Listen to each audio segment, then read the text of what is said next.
Shabbat Shalom. Of the three patriarchs in the Jewish tradition, Isaac is the only one whose name doesn't change.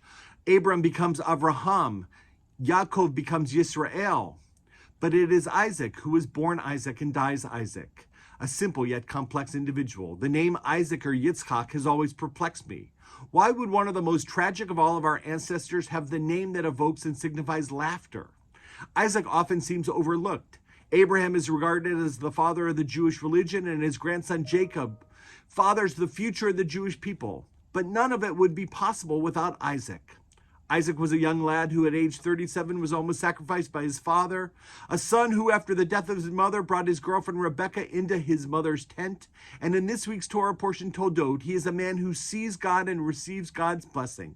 It is Isaac who is the first to pass that blessing on to his children. The root of the word blessing, abet, resh, and kuf, appears 34 times in this parsha. Isaac, sandwiched between Abraham and Jacob, is like a middle child who often sublimates his needs for the sake of others.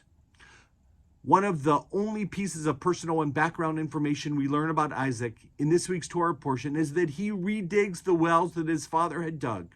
By repeating his father's act of redigging the very same wells, Isaac is the first to teach us about passing on tradition.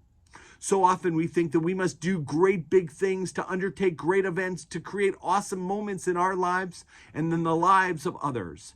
Isaac teaches us that our focus should not always be on the biggest, the most lofty. In his quiet and simple way, Isaac teaches us all about tradition. He teaches us the importance of carrying on that work of those who came before us. Eli Wiesel teaches in a most profound way that Isaac should be regarded as the first survivor in history.